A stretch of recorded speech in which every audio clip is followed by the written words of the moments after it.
The cars have been revealed. A documentary will be filmed. And what happens if it rains again? Let's analyze Kyle Larson attempting to do the double, running the Indy 500 and the Charlotte Coca-Cola 600 all in the same day. Let's analyze it.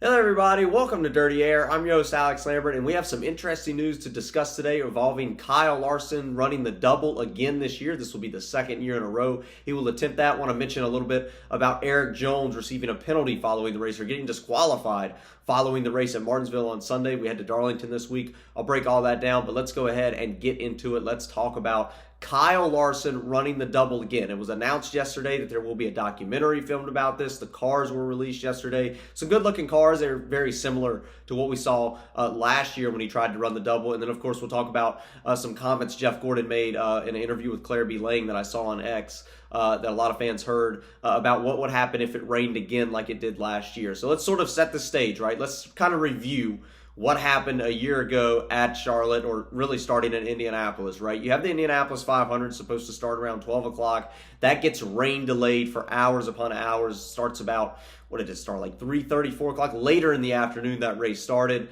Kyle Larson was not going to be able to finish the full 500-mile Indianapolis race and start the Coca-Cola 600. So Kyle Larson did finish the Indy 500. It was an unfortunate result for him. Didn't get the result that he felt, that I think most fans felt that he deserved in that race, just for some late race incidents. But he was competitive that whole time. It'll be fun to watch again in May. But then we got to the Coca-Cola 600. The same cell that hit Indianapolis earlier in the day hit Charlotte, delaying the Charlotte race, ultimately ending the 600-mile race early. That was one of the shortest races of that NASCAR season, oddly enough. What was supposed to be the longest turned out to be one of the shortest.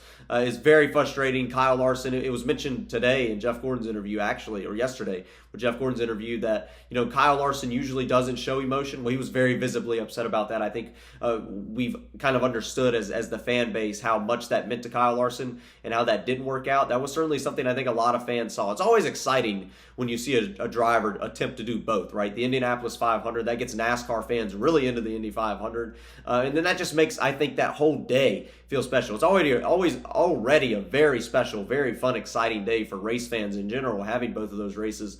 But it does seem to be ramped up. The excitement seems to be even higher when you see a driver, especially a driver at the top of his game right now like Kyle Larson, attempt to do both races. That's always really fun to watch, really fun to see. So gladly, there will be a second attempt at that this year. So there's certainly been some discussion about what would happen. Here's the cars that were unveiled today. Some pretty good-looking race cars, very similar to what we saw last year. The cars are very similar, a few different paint schemes on there. Amazon Prime is also going to be sponsoring this race. That is contrast to what we saw a year ago. So Amazon Prime obviously sponsoring those Hendrick Chevrolets. There's a few races with Chase Elliott that they'll be on board. And then, of course, they'll be on board for the Indy 500 on Kyle Larson's car, and the Charlotte 600, the Coca-Cola 600 at Charlotte, on Kyle Larson's car that evening, that night. Remember, Amazon Prime's first race of the year that they will cover will be that Coca-Cola 600. So it'll be exciting to see what we get out of that, just over a month and a half away. Certainly going to be excited to see what we see with that. But obviously, this is good. Amazon Prime making a documentary, I believe it's called H1100. This is exciting. This is good. I think we're seeing something out of Amazon Prime that, you know, I think we saw out of some new TV partners when they first joined. NBC, Fox obviously made a lot of documentaries, but it's good to see Amazon Prime getting into NASCAR and showing that they're going to take this very legitimately. You know, the commentators that they've got, the host for the pre-race show, the pit reporters that they've already announced a few weeks back, is certainly showing that they're going to try to legitimize this coverage. Having Dale Jr. on the broadcast is just a huge asset in of itself. I believe they got Steve Letarte as well, Carl Edwards, Corey LaJoie, who has a podcast, will be up there. They have a strong lineup, and making these documentaries just makes it even stronger. Making a documentary about Kyle Larson running the double, that's exciting. When NASCAR first announced they were going to Amazon Prime for 5 races in the summer, I was a little skeptical. I was thinking, NASCAR has an older fan base. Are they going to embrace streaming? You know, could this really kill TV ratings? I'm starting to think this could be better. We're starting to switch from the cable version of things to more streaming. More platforms like this seem to be taking over, hosting more sporting events. This is no longer a new experimented thing. I think it'd be something great to promote NASCAR, especially considering Amazon Prime is one of the bigger ones out of all of them. They have, obviously, NFL, and they have a lot of subscribers as well. A lot of people, a majority of Americans are subscribed to Amazon Prime. I think it even has been, previously talked about by NASCAR and some producers producers that they're expecting ratings for these NASCAR Cup races on Prime to be similar to those on cable. So that's certainly interesting. But glad to see Prime putting in some effort to make a documentary about Kyle Larson, about him running the double. It's always really exciting. I can't wait to see an in-depth look at this when that documentary comes out. They're making one about Dale Earnhardt too, which is also exciting. I think that's supposed to come out that week before that Coca-Cola 600. So it's going to be a fun week for race fans that week for sure. So there is going to be a concern that we can talk about. Once again, we have to mention, if you're Hendrick Motorsports, if you're Kyle Larson, Jeff Gordon, who's been all involved in this, you have to plan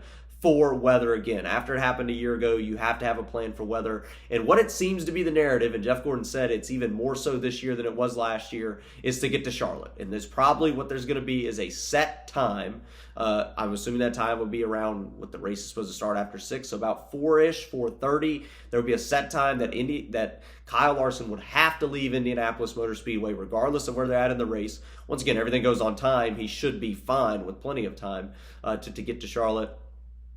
And complete both races if there's no weather implications. But there's going to have to be somebody there to set a time, and that's when you have to leave if you want to make the Coca-Cola 600. Once again, we have to reanalyze the new rule for this year. If you miss a race and receive a waiver, you can still receive a waiver, but if it's for non-medical reasons, you would make the playoff. If you make the playoffs, and you can still make it, if you do make the playoffs, you automatically start as the last seed with no bonus points. You automatically start as the 16th seed. No matter how many wins you got, stage wins, where you ended up in the standings, you start off of a waiver that's not injury related in the 16th seed, the last seed with no bonus points going in.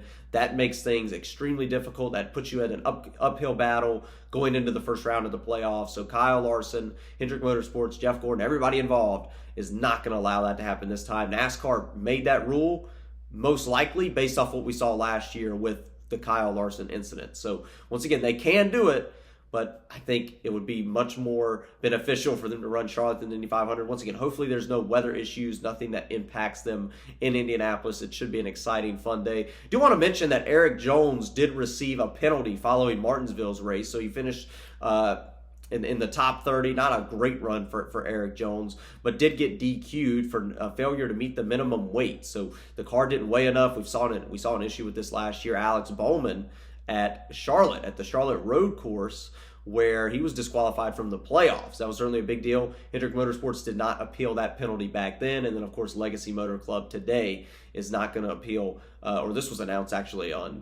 Sunday night. Just want to bring it up now, but they will not appeal that penalty either. Kind of a difficult penalty to appeal, right? You know, that's a set rule. The car has to weigh a certain amount. If it doesn't, it just doesn't. The car's too light. For whatever reason, it's too light, and that's just too many issues for that car, and that's just a big problem. Can't have those mistakes. Once again, it happened with Kyle Larson at Charlotte last year. Alex Bowman with Charlotte at the road course in the playoffs. That was certainly a big deal. Eric Jones, a rough few years for Eric Jones with penalties. You know, he gets a big penalty, it seems like, every year. This one maybe not as big as some of the other ones he's received, but certainly just takes a points hit when you're trying to do everything you can to improve, and you get a penalty like this is certainly frustrating. That's it. Really all there is to talk about following this announcement from yesterday about Kyle Larson running the double. I think it's exciting. I hope you guys enjoy the double. Once again, May 25th, mark your calendars. That's going to be a great day for NASCAR and all the motorsports involved with that Indianapolis 500. And of course, Throwback Weekend, Darlington Southern 500 will be this Sunday. I may or may not be in attendance for that race, but overall it should be a great race, should be a fun weekend.